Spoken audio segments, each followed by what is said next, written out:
भारत में अवतारी होगा जो अति विस्मयकारी होगा, ज्ञानी और विज्ञानी होगा वो अद्भुत सेनानी होगा। भारत का कार्यालय होगा, भारत में न्यायालय होगा, भारत होगा विश्व विजेता, भारत होगा विश्व का नेता। जी हाँ दोस्तों, हर देश हर मुल्क के लोग यही चाहते हैं कि देश की प्रगति हो, उनका देश विश्व विजेता हो। परंतु यदि दुनिया भर के मशहूर भविष्य वक्ताओं द्वारा वर्तमान के लिए की गई भविष्यवाणियों की माने तो शायद कुछ लोग उस पर यकीन ना करें। लेकिन आपको बता दें, अपनी इस रिसर्च में हम जिन भविष्य वक्ताओं की भविष्यवाणियों का जिक्र करने जा रहे हैं, उन्होंने आज से पहले भारत ही नहीं बल्कि विश्व भर का जिक्र करते हुए जितनी भी भविष्यवाणियां की हैं, वो 100 की 100 सत्य साबित हुई हैं। दरअसल इन सभी भविष्य वक्ताओं ने अपनी भविष्यवाणी में भारत के विश्व गुरु बनने का जिक्र करते हुए कहा है कि भारत विश्व विजेता होगा, पूरे विश्व में भारत ही सुप्रीम पावर होगा, भारत में ही पूरी दुनिया का कार्यालय होगा और भारत देश का परचम पूरे विश्व में लहराएगा। भविष्य वक्ताओं की भविष्यवाणियां भारत में जन्मी एक महाशक्ति के बारे में यह भी बता रही है कि वह महाशक्ति, वह महापुरुष पूरे विश्व में आध्यात्मिक क्रांति ला देगा, जिसके अध्यात्म ज्ञान से हर बुराई खत्म हो जाएगी, जिससे पूरे विश्व में शांति स्थापित होगी और तीसरा विश्व युद्ध भी टल जाएगा। नमस्कार दोस्तों, आज हम आपके सामने ऐसे महान भविष्य वक्ताओं की भविष्यवाणी लेकर आए हैं जिन्होंने समय से पहले समय की तस्वीर दिखा दी थी, जिनके धुंधले प्रतिबिंब आज स्पष्ट रूप से दिखाई दे रहे हैं। जी हाँ, आज हम आपके सामने एक ऐसे रहस्य का खुलासा करने जा रहे हैं जो एक विचित्र बदलाव की ओर संकेत करता है, एक ऐसा दौर जो विश्व में मानवता और शांति को मुकम्मल करेगा। भविष्यवाणियों के अनुसार लोगों में एक नए तरह का आध्यात्मिक झुकाव देखने को मिलेगा और यह एक आध्यात्मिक संत उस महापुरुष की जागृति से संभव होगा। वो इतना शक्तिशाली होगा कि जमीन से अर्श तक उस महाशक्ति की ही शक्ति होगी। जो दृश्य महान भविष्य वक्ताओं ने दिखाया है उस पर विश्वास करना आसान नहीं था। कहते हैं सांच को आंच नहीं लेकिन प्रमाणित करना नागुज़ीर है। यकीन मानिए, जब हमारी टीम ने इस पड़ताल का सफर शुरू किया तो एक नहीं दो नहीं बल्कि बहुत सारे भविष्य वक्ताओं की भविष्यवाणी में उस महापुरुष और महाबदलाव का जिक्र मिला, जिसके बाद उन्हीं सब भविष्यवाणियों को आधार बनाकर हमारी टीम ने उस महापुरुष की खोज शुरू कर दी। दोस्तों, हमारी इस रिसर्च में समय और कठिन परिश्रम लाजमी था, लेकिन परिणाम निराशाजनक नहीं थे। हमने सभी प्रमाण इकट्ठे किए और भविष्यवाणियों से मिलान करने के बाद अब हम उन्हें आपके सामने लेकर आए हैं।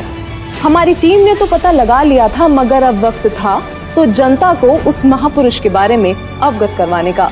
हमारी पड़ताल का निष्कर्ष कुछ ऐसा था कि जिसे जानकर हमारी टीम भी चौंक गई थी और अब ये पड़ताल आपके भी होश उड़ा देगी। तो वीडियो छोड़कर कहीं जाइएगा मत दोस्तों, वो महापुरुष हम सबके बीच मौजूद है।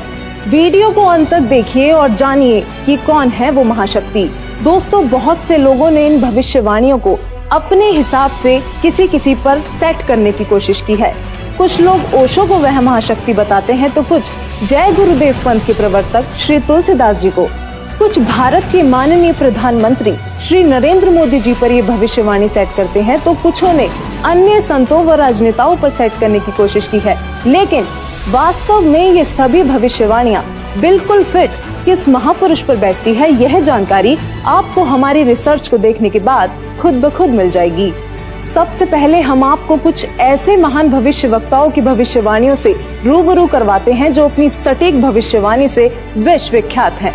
हमारे पहले महान भविष्य वक्ता हैं इंग्लैंड के विलियम जॉन वार्नर हैमॉन उर्फ कीरो, जिनको दुनिया के मशहूर हस्तरेखा विज्ञानी के तौर पर जाना जाता है। भारत की आजादी व भारत के उज्जवल भविष्य की सटीक भविष्यवाणी करने वाले कीरो विश्व में होने वाले इस परिवर्तन को किस तरीके से देख रहे थे, आइए जानते हैं।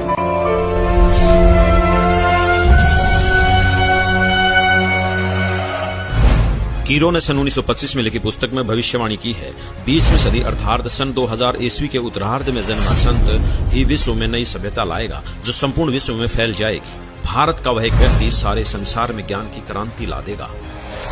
इंग्लैंड के भविष्यवक्ता कीरो की भविष्यवाणी से हमें एक संकेत मिला कि जिस महापुरुष पर ये भविष्यवाणियां सेट होनी है, उनका जन्म 1950 के बाद का होना चाहिए। तो चलिए अब चलते हैं नॉर्वे के श्री आनंद आचार्य जी की भविष्यवाणी की ओर, जिन्होंने पूरे गर्व के साथ अपनी भविष्यवाणी में भारत का जिक्र किया है।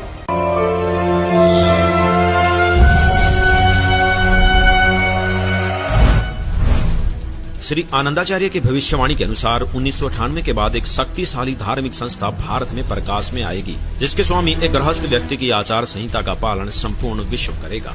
धीरे धीरे भारत औद्योगिक, धार्मिक और आर्थिक दृष्टि से विश्व का नेतृत्व करेगा और उसका आध्यात्मिक तत्वज्ञान ही पूरे विश्व को मान्य होगा।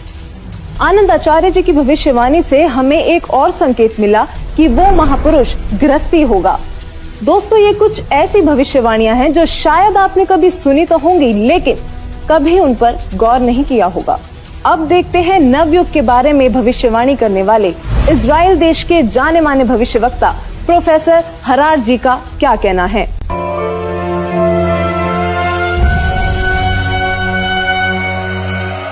प्रोफेसर हरार। इजराइल के प्रोफेसर हरार के अनुसार भारत देश का एक दिव्य महापुरुष मानवतावादी विचारों से सन 2000 ईस्वी से पहले आध्यात्मिक क्रांति की जड़ें मजबूत कर लेगा। वह सारे विश्व को उनके विचार सुनने को बाध्य होना पड़ेगा। भारत के अधिकतर राज्यों में राष्ट्रपति शासन होगा और बाद में नेतृत्व धर्मनिष्ठ वीर लोगों पर होगा जो एक धार्मिक संगठन के आश्रित होंगे। अब बारी आती है फ्रांस के प्रसिद्ध भविष्यवक्ताओं की, जिनकी भविष्यवाणियां एकदम सटीक मानी जाती हैं। जो उन्होंने कह दिया वो पत्थर की लकीर हो गया। तो आइए देखते हैं कौन है ये भविष्यवक्ता और क्या थी इनकी भविष्यवाणियां। तो चलिए सबसे पहले बात करते हैं फ्रांस के महान भविष्यवक्ता डॉक्टर जूलेवर्न की।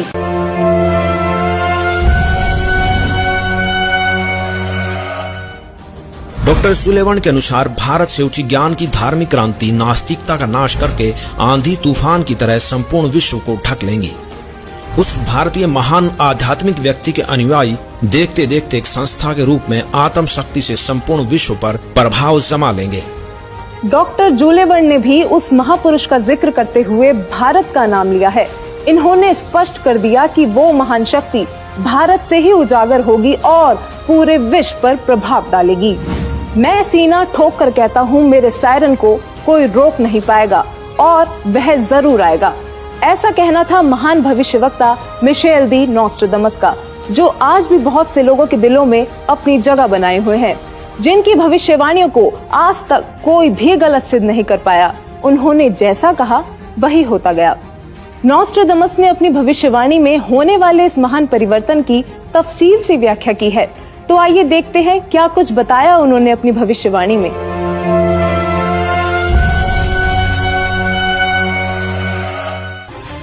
नॉस्ट्रेडमस सन 1555 में अपने ग्रंथ के शतक 10 श्लोक 96 में उस महापुरुष के बारे में बताया है कि वह महापुरुष एक ऐसे देश में जन्म लेगा जो 3 समुद्र से घिरा हुआ होगा तथा उस देश का नाम एक सागर हिंद महासागर के नाम से होगा, यानी कि हिंदुस्तान।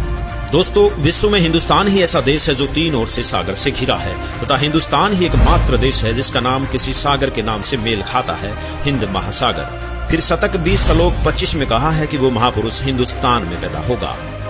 वह महापुरुष एक ऐसे प्रांत में जन्म लेगा जिसमें 5 नदियां बहती हों। यह उल्लेख उन्होंने शतक 1 श्लोक 50 में किया है। दोस्तों, हिंदुस्तान में पंजाब ही एकमात्र ऐसा प्रांत है जिसमें 5 नदियां बहती हैं, जिनके नाम आपके सामने हैं। नदियों के नाम हैं सतलुज, व्यास, रावी, झेलम और चेनाब। नॉस्ट्रेडमस ने शतक 5 श्लोक 41 में बताया है कि उस महापुरुष द ग्रेट शायरन की 4 संतानें होंगी, जिसमें 2 पुत्र और 2 पुत्रियां होंगी। उस महापुरुष के बारे में एक रहस्य उद्घाटन करते हुए नॉस्ट्रेडमस ने शतक 5 श्लोक 41 में लिखा है कि उस महापुरुष की माताएं 3 बहनें होंगी।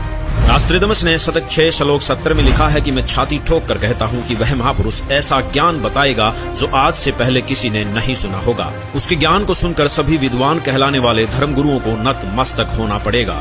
एक बेहद हैरान कर देने वाली भविष्यवाणी नॉस्ट्रेडमस ने उस महान पुरुष को लेकर करते हुए शतक 1 श्लोक 50 में कहा है कि उस महापुरुष को देशद्रोह अथवा राष्ट्रद्रोही समझकर लोग नफरत करेंगे, लेकिन बाद में सच्चाई जानने के बाद उससे बेहद प्रेम करेंगे।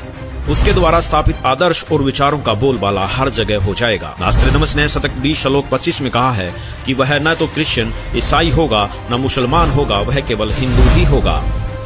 शतक 6 श्लोक 17 में नास्ट्रेडमस ने कहा है कि वह महापुरुष पूरे विश्व का संचालक होगा, वह महापुरुष विश्व विजेता होगा।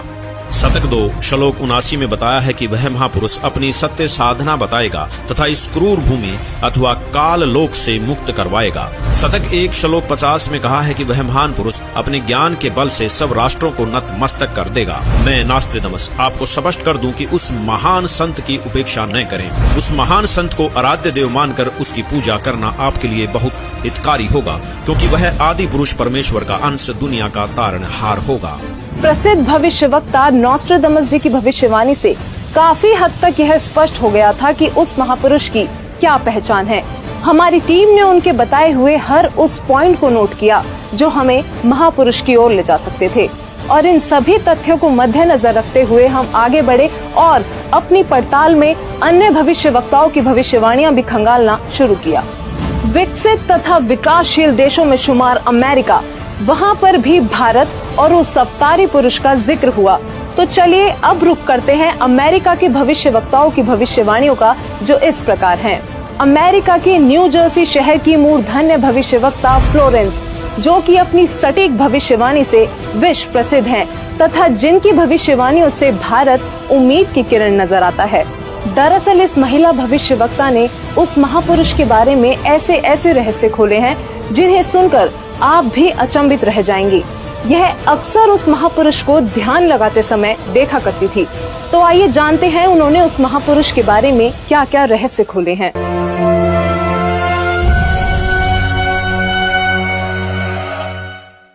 भविष्यवक्ता फ्लोरेंस ने अपनी लिखी पुस्तक golden light of new era में 1960 में लिखा है कि जब मैं ध्यान लगाती हूँ तो अक्सर एक संत को देखती हूँ।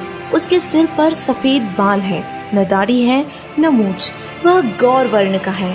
उनके ललाट पर आकाश से एक नक्षत्र के प्रकाश की किरणें निरंतर बरसती रहती हैं। मैं देखती हूँ कि वह संत अपनी कल्याणकारी विचारधारा तथा अपने सत चरित्र प्रबल अनुयायियों की शक्ति से संपूर्ण विश्व में नए ज्ञान का प्रकाश फैला रहे हैं। उनमें इतनी शक्ति है कि वह प्राकृतिक परिवर्तन भी कर सकते हैं। मैं उस पवित्र स्थान पर एक प्रचंड तपस्वी को देख रही हूँ, जिसका तेज बड़ी ही तेजी से फैल रहा है। मनुष्य में सोए दैवत्व को जगाने तथा धरती को स्वर्ग जैसा बनाने के लिए वह संत दिन रात प्रयत्न कर रहे हैं। भविष्यवक्ता फ्लोरेंस बताती हैं कि मैं भविष्य के विषय में एक बहुत ही महत्वपूर्ण बात बता रही हूँ। 20वीं शताब्दी के अंत में भारतवर्ष से एक प्रकाश निकलेगा। यह प्रकाश पूरी दुनिया को उन दैविक शक्तियों के विषय में जानकारी देगा जो अब तक हम सभी के लिए रहस्यमय बनी हुई है। एक दिव्य महापुरुष द्वारा यह प्रकाश पूरे विश्व में फैलेगा। वह सभी को सतमार्ग पर चलने की प्रेरणा देगा। समस्त दुनिया में एक नई सोच की ज्योति फैलेगी। जब मैं ध्यान अवस्था में होती हूँ तो अक्सर यह दिव्य महापुरुष मुझे दिखाई देते हैं। फ्लोरेंस ने बार बार इस संत या दिव्य पुरुष का जिक्र किया है। साथ ही ये भी बताया है कि उत्तरी भारतवर्ष में एक पवित्र स्थान पर वे मौजूद हैं। भविष्यवक्ता फ्लोरेंस की भविष्यवाणियों से हमें जो जानकारी मिली उसकी हमने बड़ी ही गहनता से जांच की, क्योंकि उनकी भविष्यवाणी ने वो रहस्य खोले जो हम सोच भी नहीं सकते थे। फ्लोरेंस की भविष्यवाणी से जो रहस्य उजागर हुआ वो चौंकाने वाला था। इस रहस्य के खुलने से हमारी टीम को आगे बढ़ने में बहुत मदद मिली। तो चलिए अब देखते हैं अमेरिका के ही अन्य भविष्यवक्ता क्या कहते हैं। अब हम बात करने जा रहे हैं भारत के पहले प्रधानमंत्री पंडित जवाहरलाल नेहरू जी के निधन तथा नेहरू जी के उत्तराधिकारी चुने जाने की सटीक भविष्यवाणी करने वाली अमेरिका की महान भविष्यवक्ता श्रीमती जीन डिक्सन की।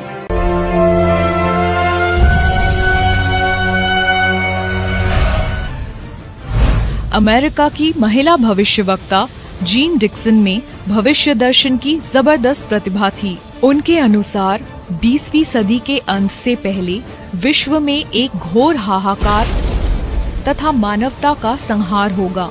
वैचारिक युद्ध के बाद आध्यात्मिकता पर आधारित एक नई सभ्यता संभवतः भारत के ग्रामीण परिवार के व्यक्ति के नेतृत्व में जमेगी।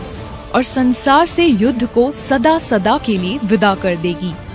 जीन डिक्सन की भविष्यवाणी से हमें एक और संकेत मिला कि वो महापुरुष ग्रामीण परिवार से होगा, जिसके अभिनेतृत्व में भारत भौतिक, आध्यात्मिक तथा राजनीतिक दृष्टि में तीव्रता से प्रगति करेगा।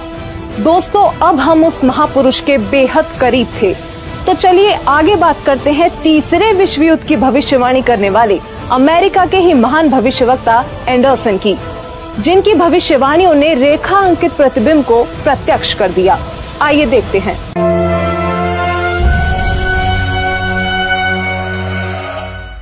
21वीं सदी में भारत के देहात का एक धार्मिक व्यक्ति एक मानव, एक भाषा और एक झंडे की रूपरेखा का संविधान बनाकर संसार को सदाचार, उदारता, मानवीय सेवा व प्यार का सबक देगा।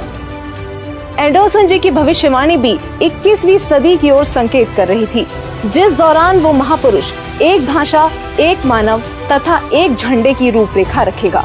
इतने संकेत मिलने के बावजूद भी हमने अन्य भविष्यवक्ताओं की भविष्यवाणियां देखना जारी रखा और अब हमारे सामने आती है हंगरी की महान भविष्यवक्ता बोरिस्का की भविष्यवाणी। बोरिस्का का नाम भी भविष्यवक्ताओं की सूची में अव्वल है, जो विकसित अनचेतना से संपूर्ण जगत की भूतकालीन तथा भावी गतिविधियों को देख पाने में सक्षम थी।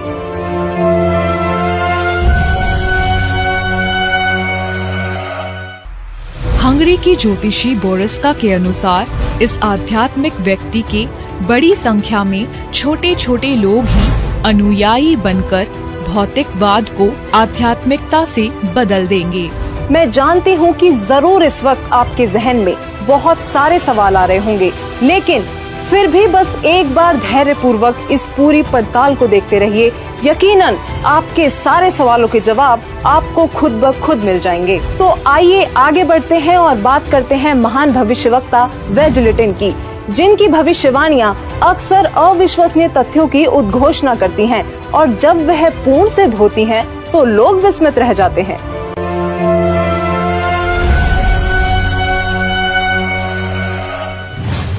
श्री वेजलेटिन। भविष्यवक्ता श्री वेजलेटिन के अनुसार 20वीं सदी के उत्तरार्ध में सन 1950 के पश्चात विश्व में आपसी प्रेम का अभाव, मानवता का हास, माया का संग्रह की दौड़, लूट व राजनेताओं का अन्यायी हो जाना आदि आदि बहुत से उत्पात देखने को मिलेंगे। परंतु भारत में उत्पन्न हुई शांति, भ्रातृत्व भाव पर आधारित नई सभ्यता संसार से देश, प्रांत और जाति की सीमाएं तोड़कर विश्व भर में अमन और चैन उत्पन्न करेंगी। भविष्यवक्ता वेजलेटिन ने अपनी भविष्यवाणी में आज की स्थिति का बखूबी जिक्र किया है। उन्होंने कहा है कि जहां लोगों में आपसी प्रेम का अभाव हो जाएगा, मानवता का ह्रास शुरू हो जाएगा, राजनेता अन्यायी हो जाएंगे और धन कमाने की दौड़ लगी होगी, पूरी दुनिया में अशांति का माहौल होगा, तब वह महापुरुष अपने आध्यात्मिक विचारों से शांति लाएगा।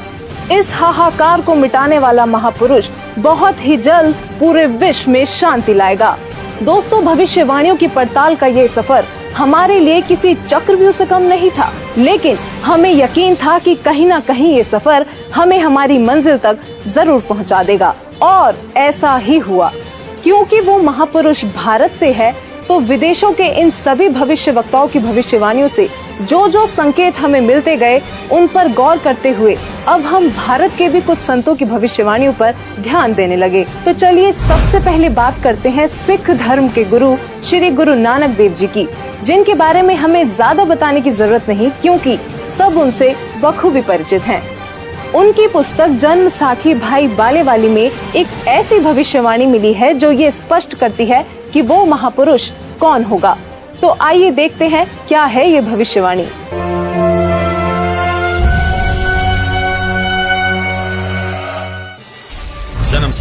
जन्म साखी भाई बालेवाली, जिसके प्रकाशक हैं भाई सवाहर सिंह एंड कंपनी, पुस्तक वाले बाजार, माई सेवा, अमृतसर, पंजाब। हिंदी भाषा वाली। पेज नंबर 305 पर भक्त प्रहलाद की भविष्यवाणी लिखी है कि नानक जी के सचखंड साने के सैकड़ों वर्ष पश्चात पंजाब की धरती पर 60 वर्ण में वह संत जन्म लेगा जो कबीर जी तथा नानक जी जैसा महान होगा। उसका प्रचार क्षेत्र बरवाला शहर होगा। दोस्तों, जन्म साखी भाई बालेवाली में लिखी भविष्यवाणी से ये स्पष्ट हो गया कि वो संत जाट वर्ण का होगा और उसका प्रचार क्षेत्र बरवाला होगा। आरिफ का चेहरा प्रत्यक्ष दिखाई दे रहा था।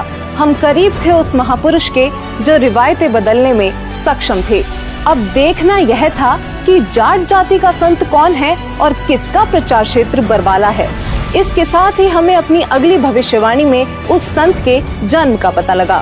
भारत के प्रसिद्ध संत श्री तुलसीदास जी जय गुरुदेव पंथ वाले, जिनका आश्रम मथुरा में स्थित है, उन्होंने उस महापुरुष को लेकर भविष्यवाणी ही नहीं बल्कि वर्तमान वाणी भी बोली है। जी हाँ, बिल्कुल सही सुना आपने। संत तुलसीदास जी ने वर्तमान वाणी भी कही थी, क्योंकि वो उस महापुरुष की उपस्थिति को बखूबी महसूस कर पा रहे थे और उन्होंने अपनी वर्तमान वाणी से लोगों को उस महापुरुष के बारे में बताना चाहा कि वो संत जन्म ले चुका है।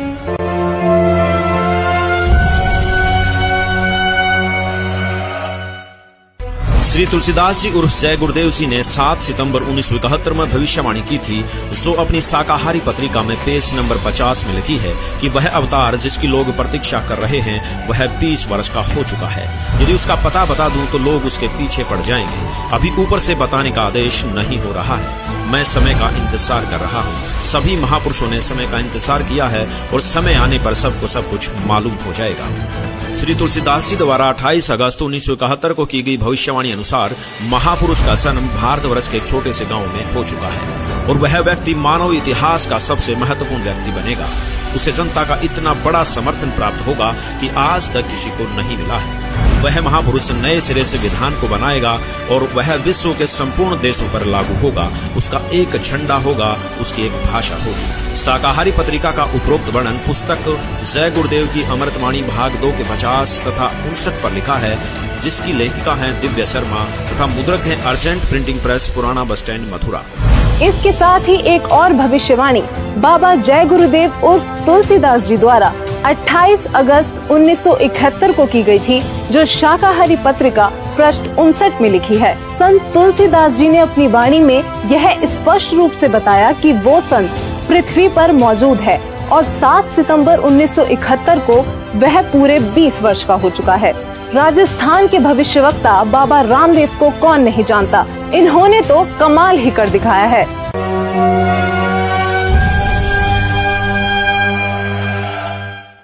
बाबा रामदेवराज जी ने अपनी पुस्तक 24 प्रमाण में लिखा है कि वो संत जाट जाति से होगा, वह तारणहार कलयुग में सतयुग लाएगा। उस संत की एक पहचान और भी होगी कि वह कबीर देव के गुण गाएगा। वो संत चारों वेदों के अनुसार ज्ञान बताएगा तथा सूक्ष्म वेद सारे ज्ञान का आधार होगा और वह तारणहार संत हरियाणा में होगा। दोस्तों, बाबा रामदेव जी ने भी अपनी भविष्यवाणी में ये संकेत दिए हैं कि वो संत जाट जाति से होगा, हरियाणा प्रदेश में जन्म लेगा, चारों वेद तथा सूक्ष्म वेद से ज्ञान बताकर कबीर देव के गुण गाएगा। दोस्तों, कलयुग में सतयुग जैसा माहौल देखने वाले योगी नारायण जी को शायद आप ज्यादा ना जानते हो, लेकिन दक्षिण भारत के इस भविष्यवक्ता ने ऐसी भविष्यवाणी की हैं जो आपको सोचने पर मजबूर कर देंगी।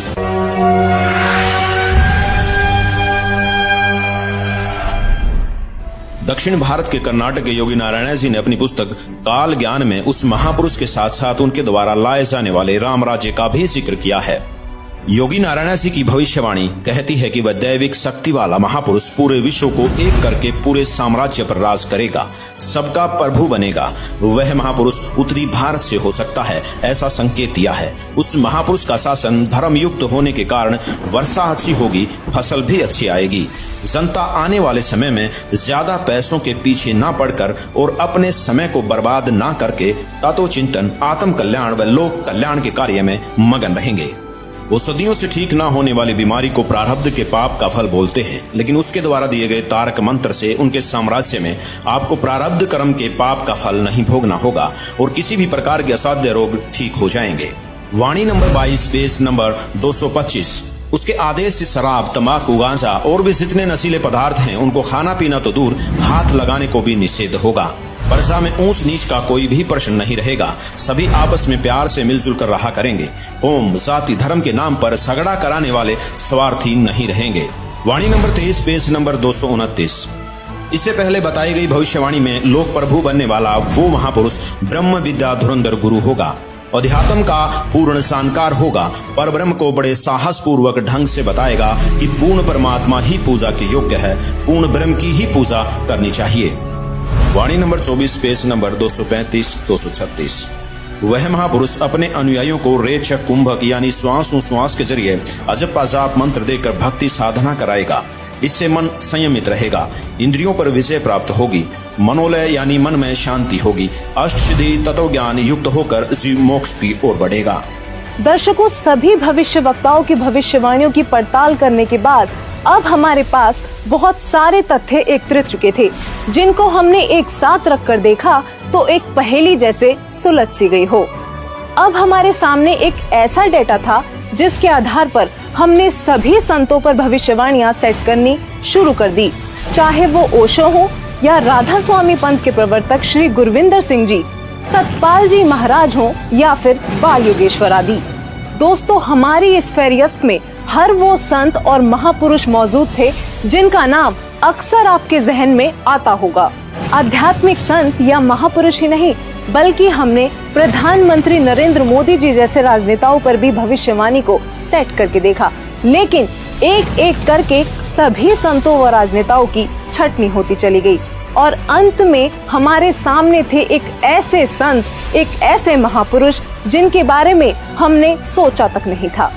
केवल एक यही संत ऐसे थे जिन पर सारी की सारी भविष्यवाणियां खरी उतर रही थी। दोस्तों, अब हम आप सभी दर्शकों से अनुरोध करते हैं कि दिल थाम कर बैठिए और तैयार हो जाइए उस महापुरुष को देखने के लिए, क्योंकि अब हम पेश करने जा रहे हैं उस महापुरुष की तस्वीर। दोस्तों, वो संत कोई और नहीं बल्कि पूरी दुनिया में सब संत महंत गुरु आचार्यों शंकराचार्यों से हटकर सर्व धर्म ग्रंथों के आधार पर सद्भक्ति प्रदान करने वाले अद्वितीय महापुरुष जगत गुरु तत्वदर्शी संत रामपाल जी महाराज हैं।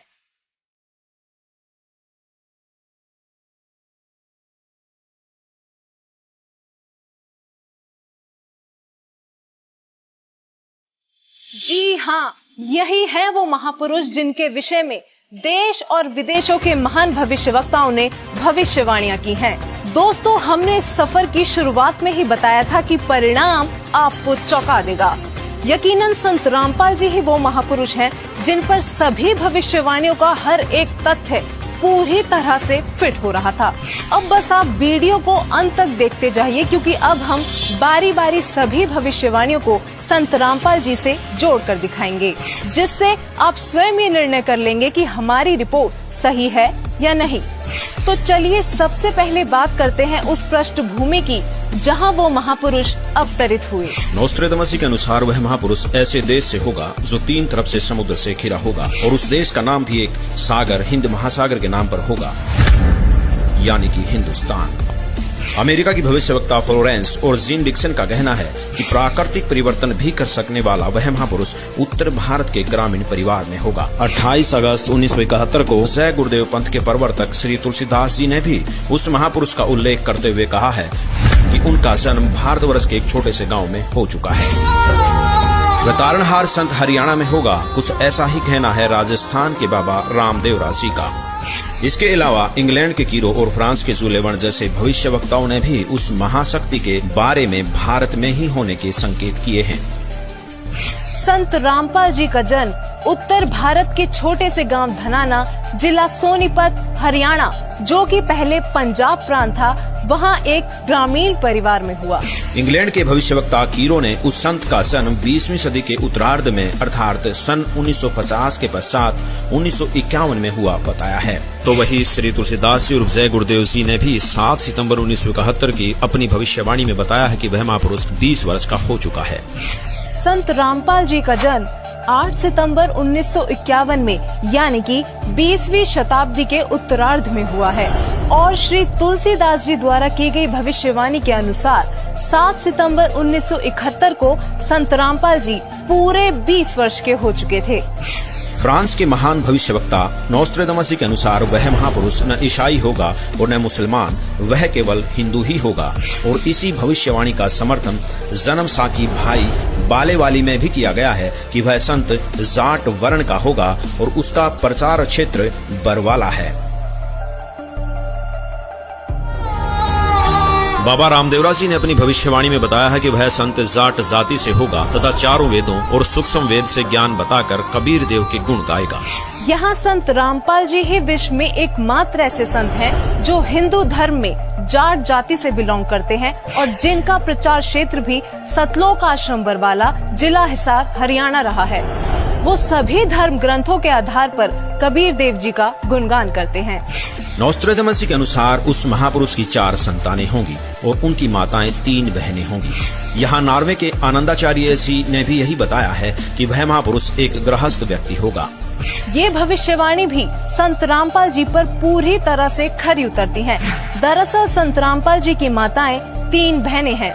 ये बात प्रमाणित करने के लिए पेश है आपके सामने संत रामपाल जी की माता जी का यह वीडियो।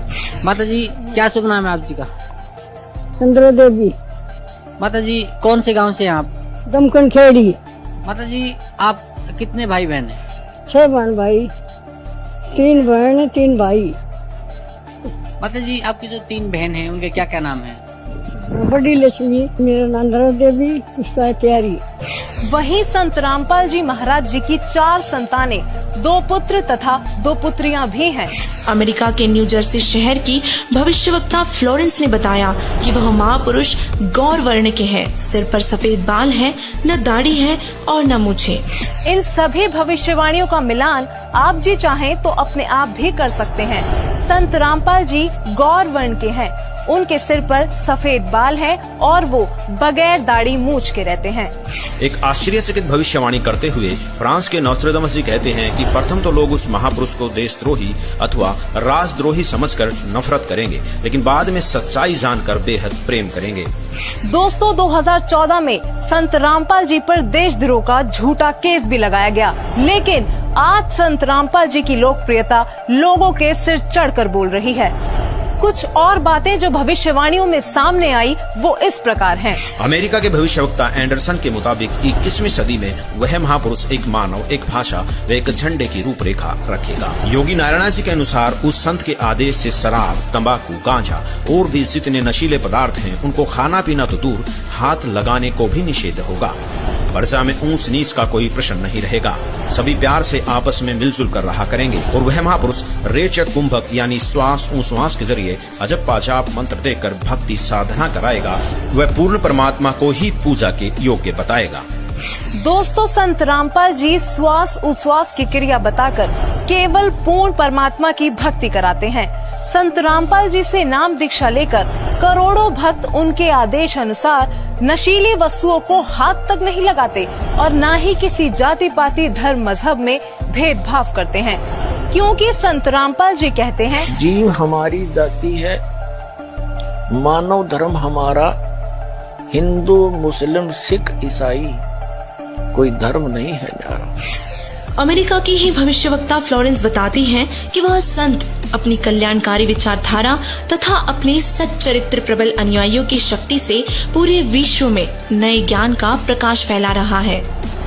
फ्रांस के भविष्यवक्ता डॉक्टर जुलेवन के अनुसार भारत से उठी ज्ञान की धार्मिक क्रांति नास्तिकता का नाश करके आंधी तूफान की तरह संपूर्ण विश्व को ढक लेगी। उस महापुरुष के अनुयायी देखते देखते एक संस्था के रूप में संपूर्ण विश्व पर प्रभाव जमा लेंगे। फ्रांस के ही भविष्यवक्ता नॉस्ट्रेडमस जी ने शतक 6 श्लोक 70 में लिखा है, मैं छाती ठोक कर कहता हूँ कि वह महापुरुष ऐसा ज्ञान बताएगा जो आज से पहले किसी ने नहीं सुना होगा। उसके ज्ञान को सुनकर सभी विद्वान कहलाने वाले धर्म गुरुओं को नतमस्तक होना पड़ेगा। अब इन सारी भविष्यवाणियों से तो हमारी सुई केवल संत रामपाल जी पर आकर ही टिक गई। कारण था उनके अनुयायी। दोस्तों, संत रामपाल जी के अनुयायियों ने अपने गुरुदेव जी द्वारा बताए जा रहे ज्ञान को जन जन तक पहुंचाने के लिए व्हाट्सएप, फेसबुक, ट्विटर आदि सोशल मीडिया के हर एक प्लेटफॉर्म से लेकर इंटरनेशनल टीवी चैनलों और बुक्स आदि के माध्यम से पूरे विश्व में तहलका मचा रखा है। संत रामपाल जी ने अद्वितीय ज्ञान बताया है, जिसके आधार पर संत रामपाल जी की काफी धर्म गुरुओं, संतों, महंतों, आचार्यों, शंकराचार्यों के साथ आध्यात्मिक ज्ञान चर्चा हुई है, जिनको देखने के बाद हमें लगा कि भविष्यवाणियों के अनुसार केवल संत रामपाल जी ही वो संत हैं जिनके ज्ञान को सुनकर सभी विद्वान कहलाने वाले धर्म गुरुओं को एक ना एक दिन नतमस्तक होना ही पड़ेगा। ये सभी संत रामपाल जी के साथ हुई ज्ञान चर्चा में हारते प्रतीत हुए। तो आखिरकार ये अनसुलझी पहेलियां इतने सरल तरीके से सुलझ गईं कि संदेह की कोई गुंजाइश ही नहीं बची। वीडियो में कही गई एक एक बात सत्य है। यकीनन संत रामपाल जी ही वो महापुरुष हैं जो धरती को स्वर्ग बनाने के लिए दिन रात प्रयत्न कर रहे हैं।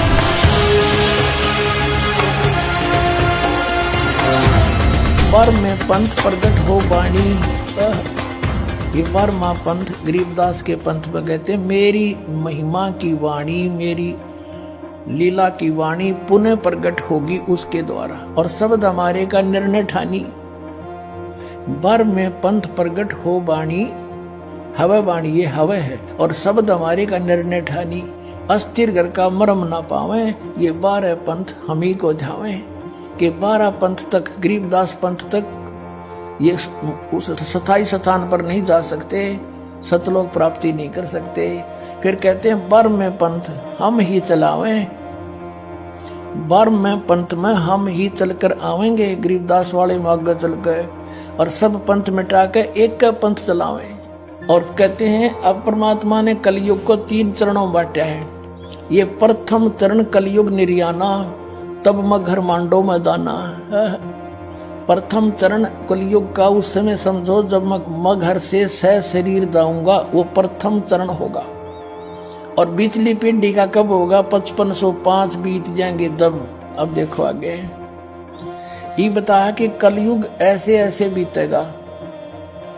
और फिर बताया है कि 5000, ये कलयुग के विषय बताया कि 5505 तब ये शब्द होगा साचा। ओए कहते 5505 वर्ष जब बीत जाएंगे तब यह मेरी बात सच्ची होगी। ये कबीर सागर है।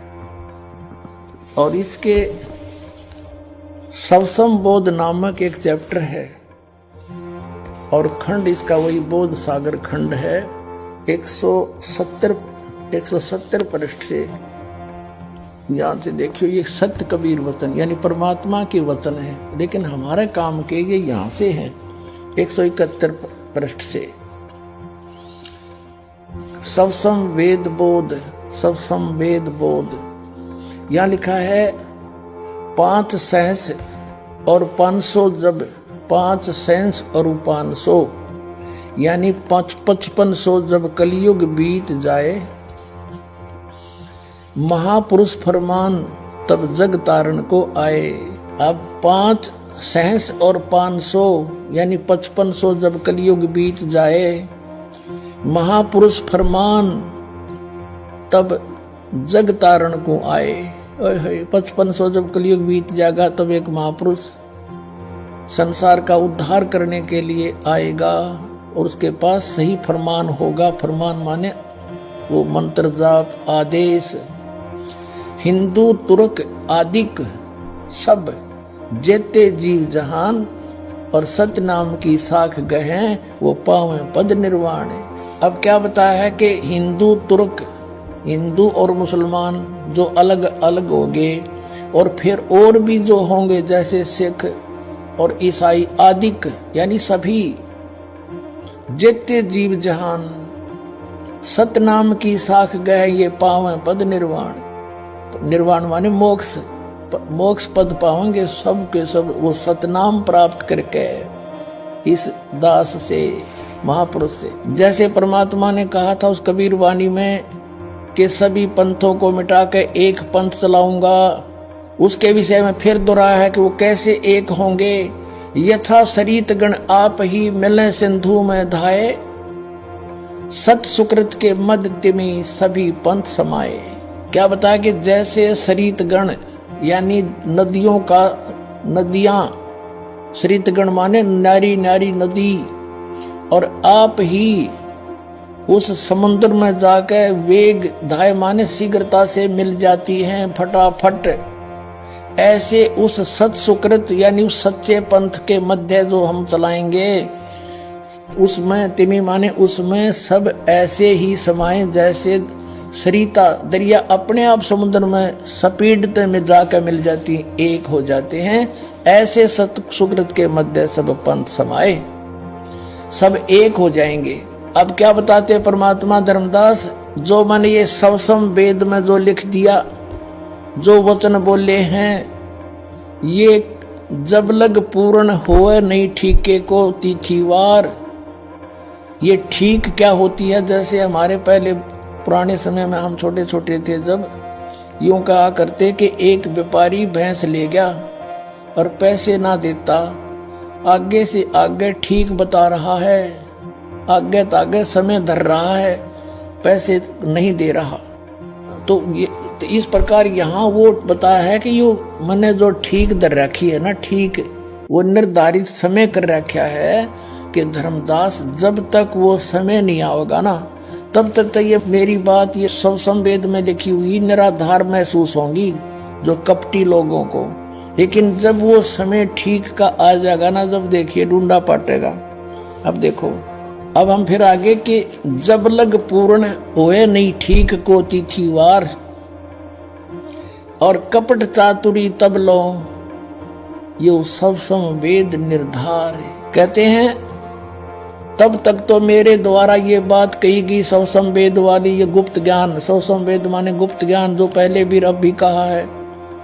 तो ये निराधार महसूस होगा जब लग पूर्ण होए नहीं ठीका, जो ठीक को तिथिवार, यानी ठीक उस निर्धारित धरे हुए निर्धारित किए हुए समय की जो समय नहीं आएगा, तब तक तो मेरा यो ज्ञान निराधार महसूस होगा। जब वो समय आ जाएगा ठीक का, जो है ठीक का दिन आवंत, युगंत लिखा आवंत, तो क्या होगा? सब ही नारी नर शुद्ध, सब कपट छोड़ कर बुराई त्याग देंगे सब नर नारी।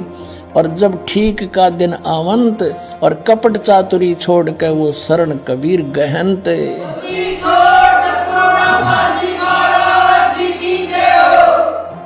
पूरे विश्व में लिखा परमात्मा ने कि सब एक हो जाएंगे। क्या लिखा है कि एक अनेक हव गए और पुनः अनेक हो एक, हंस चले सतलोक को सब सत नाम की टेक।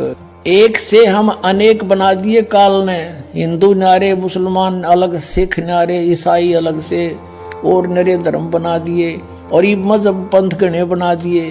कहते हैं जैसे हम एक से अनेक हो गए और पुनः फिर हम अनेक से एक होवांगे, पुनः अनेक हो एक, और हंस चले सतलोक को सब सत नाम की टेक। ओए होए के सभी सतलोक में चले जाएंगे सतनाम प्राप्ति करके। इस दास से, इससे पहले राधा स्वामी पंथाला ने सतनाम का कह ख का भी पता कोई ना, ये काल के दूत थे इसलिए छुपा कर रखी भगवान ने, उनको सतनाम का नहीं पता यू खान का है पीण का।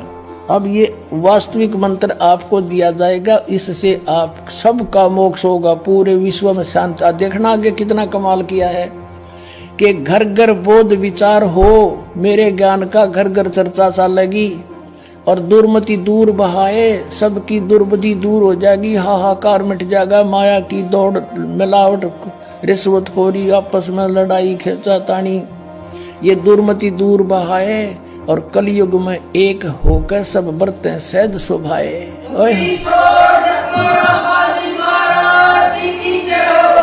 तो 2000 सन में 5508 वर्ष कलयुग बीत गया।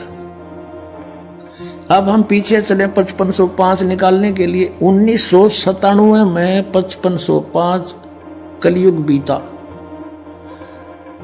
1999 में 5507 हो गया, और 1998 में 6 हो गया, 1997 में 5505 वर्ष कलयुग बीत गया। और उस समय इस दास को 1997 में 10 बजे इस शुक्ल फागुन की उत्तरते की एकम के दिन 1997 में दास को परमात्मा पुनः मिले थे। उसने आदेश दे दिया था कि अब समय आ गया है इस सतनाम की उजागर कर देने का, बेटा कर दे। और मुझसे कहा था कभी किसी को जिक्र ना करना कि मेरे मिलन का समय आने पर बता। लेकिन दास ने लिख दिया था एक पुस्तक में, अभी दिखाते हैं आपको, बहुत पहले। ये पुस्तक है आध्यात्मिक ज्ञान गंगा,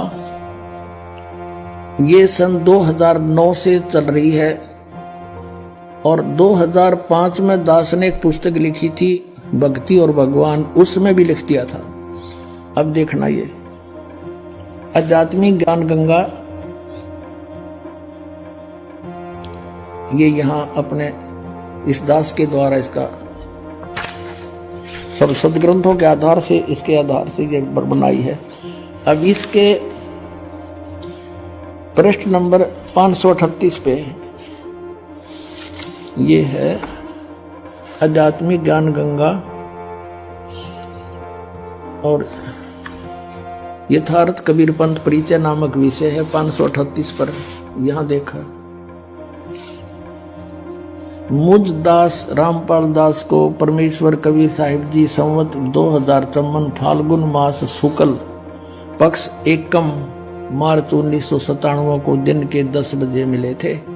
सार शब्द की वास्तविकता तथा संगत को दान करने का सही समय संकेत देकर अंतर्ध्यान हो गए थे और इसको अगले आदेश तक रहस्य युक्त रखने का आदेश दिया था। किसको?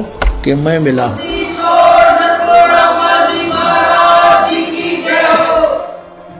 तो पुण्यात्माओं, ये दास ने कोई बाद में नहीं लिखी, ये 5505 तक समझ में आई है हमारा। ये ईब कैलकुलेशन करी दोबारा भी कैसे सेट हुआ, ये वहां नो का नो जिसने मालिक ने बना के भेज रखा उसमें कमी नहीं रह सकती। ये दास उसी परमेश्वर का भेजा हुआ है आपके लिए।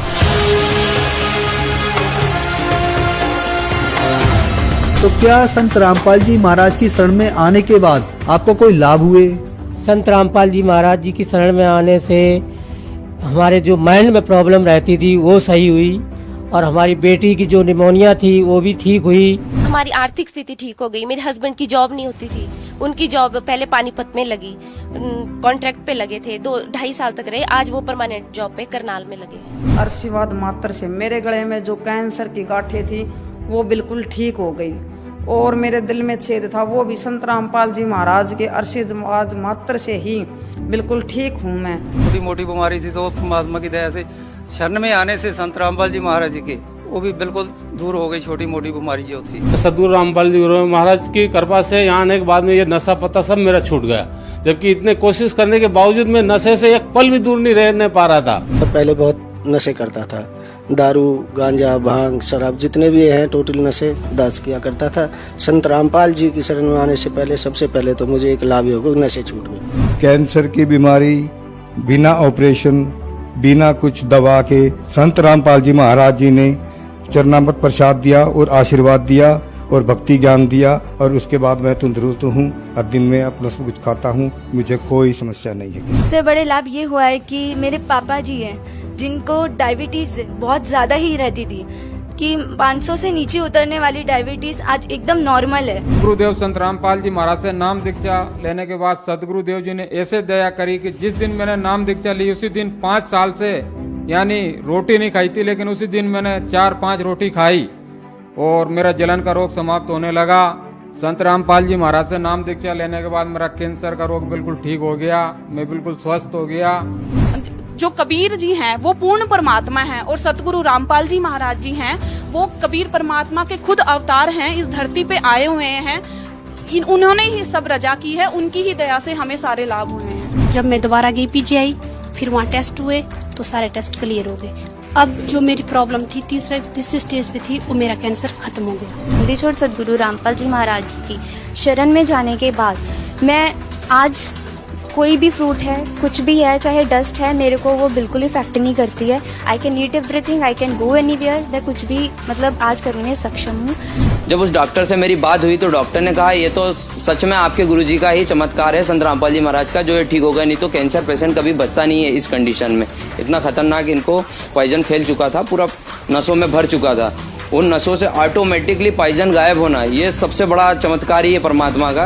और जब से मैं संत रामपाल जी महाराज की शरण में आई हूँ मेरा 1 रुपया नहीं गया। आज 4 साल हो रहे हैं लगभग, मैंने कोई दवा भी नहीं खाई है, कोई भी नहीं। इवन मुझे सर्दी खांसी और बुखार भी नहीं होता। जगत गुरु तत्वदर्शी संत रामपाल जी महाराज जी के इस महान मिशन को सफल बनाने के लिए करोड़ों लोग उनके साथ जुड़ रहे हैं।